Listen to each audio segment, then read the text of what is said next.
शांति। आपका प्रश्न है, ब्रह्मापुरी, विष्णुपुरी और शंकरपुरी में विष्णु और शंकर का कर्तव्य क्या है। ब्रह्मा बाबा सूक्ष्म वतन में ब्रह्मापुरी में है और नई दुनिया बनाने का कर्तव्य कर रहे हैं। ब्रह्मा ही नारायण या लक्ष्मी नारायण के कंबाइन स्वरूप को विष्णु कहते हैं, लेकिन ब्रह्मा नारायण बनेंगे सतयुग में। लेकिन अभी ब्रह्मा और विष्णु एक साथ कैसे हैं? उत्तर है, देखो, पहले तो मैं ये कहूँगी कि इसके बारे में मेडिटेशन शिविर के टॉपिक रखे हैं यूट्यूब पर, उसमें भी हमने बताए हैं, और सारे राज के टॉपिक रखे हैं, उसमें भी बताए हैं। वास्तव में ब्रह्मा विष्णु शंकर कौन है और ब्रह्मापुरी ये क्या है। और ब्रह्मा विष्णु शंकर ही इलेक्ट्रॉन, प्रोटॉन और न्यूट्रॉन एनर्जी है, जिससे एटॉम बनता है। वही सतो रजो तमो गुणी की बात है।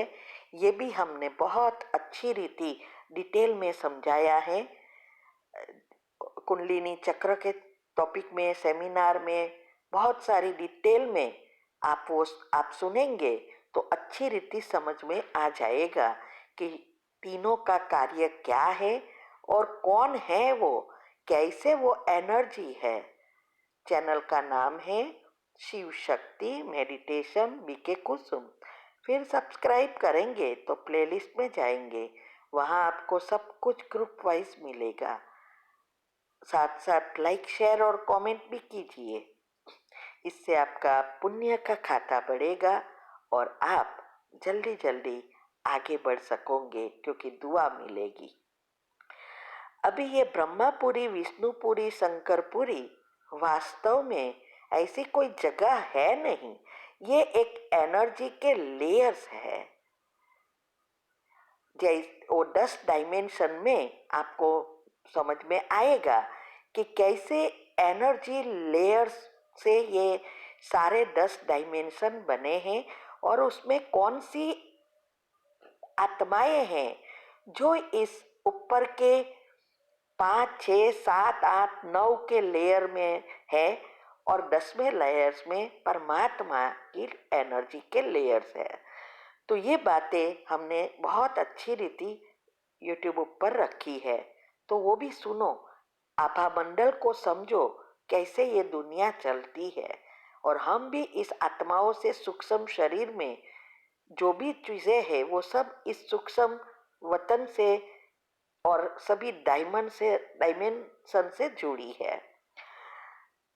तो ये 3 लेयर्स है।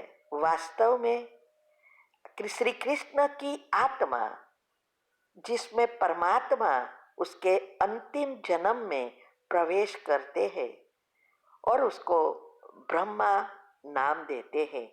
ब्रह्मा की महिमा विश्व में बहुत है भक्ति मार्ग में, कि ब्रह्मा ने संकल्प से सृष्टि रची, ये भी कहते हैं।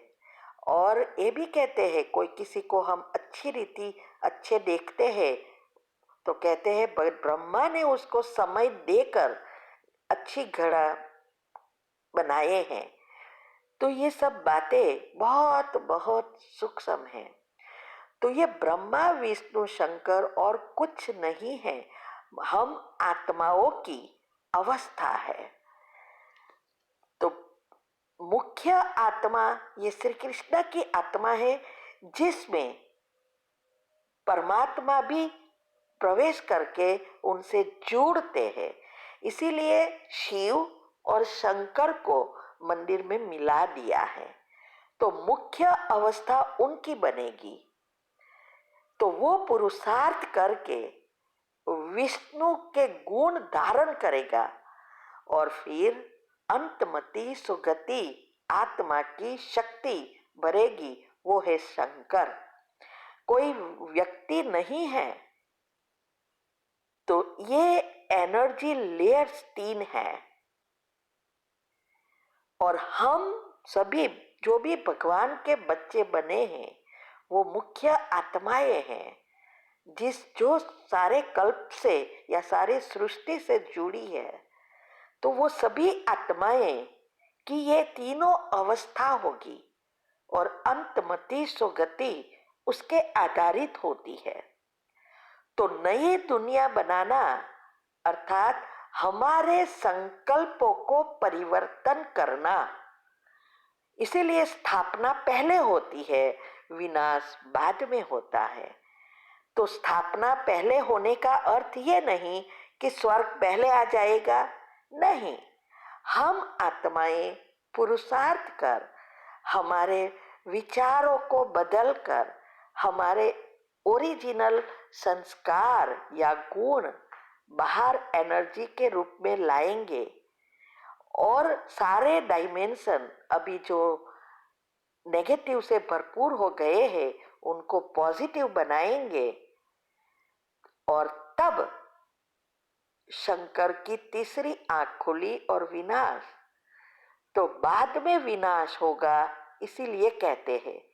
तो विनाश होगा, फिर जो भी हमने सूक्ष्म में भरा है और ये सभी चीजें ईथर तत्व से भी जुड़ी है, तो ये सब फिर से एक्टिव होगी और ये सृष्टि परिवर्तन हो जाएगी।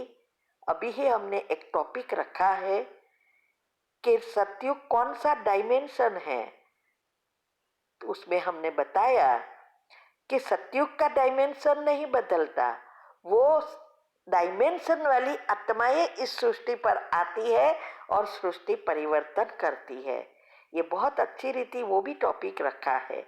तो आप ये बातों को जब समझेंगे तब आपको पता चलेगा कि ब्रह्मा विष्णु का पार्ट, अभी विष्णु का कोई पार्ट नहीं है, लेकिन वो एनर्जी बदल रहे हैं। इसीलिए संकल्प को परिवर्तन करना ही स्थापना का कार्य करना है और इसीलिए ब्रह्मा की महिमा है। ब्रह्मा की पूजा नहीं होती है, लेकिन महिमा सृष्टि परिवर्तन में या कर्म बनाने में, कर्म की गति में ब्रह्मा की महिमा है। तो ये बहुत बहुत सूक्ष्म समझने की बातें हैं। तो आप ये बातें डिटेल में हमारे सभी टॉपिक में राज रखे हैं। आपको वो राज का कोई नहीं समझा सकेगा, ना हमारे ब्रह्मा कुमारी में, ना शास्त्रों में, ना कोई भक्ति के टॉपिक में, सत्संग में। ये बातें समझने के लिए सभी अवस्था अचल चाहिए, बुद्धि की लाइन क्लियर चाहिए। तो वो सुनो, ठीक है। ओम शांति। ओम शांति। आपका प्रश्न है, कई बार मुरली में शंकर जी का जिक्र करते हैं और बताते हैं उनका पाठ इस दुनिया में है ही नहीं, तो हमें शंकर जी का पाठ भी जानना है, उनका क्या रोल है। अगले प्रश्न में मैंने बताया, ऐसे सब यूट्यूब पर रखा है। शंकर अर्थात हमारी अशरीरी अवस्था। आत्मा जब संपूर्ण बन जाती है तब ये परमधाम जाने के जो समय है, उस समय जो जैसा जिसका पुरुषार्थ उस अनुसार उसकी अशरीरी अवस्था बनती है और इससे अंतमति सुगति करते हैं और उस अनुसार नई सृष्टि में नंबरवार आते हैं। तो शंकर, मैंने जैसे बताया अगले प्रश्न में, वो एक एनर्जी है।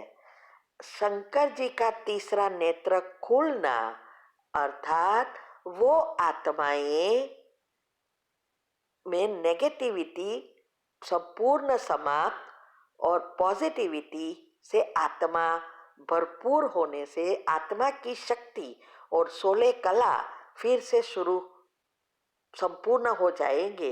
ये है तीसरा नेत्र खुलना।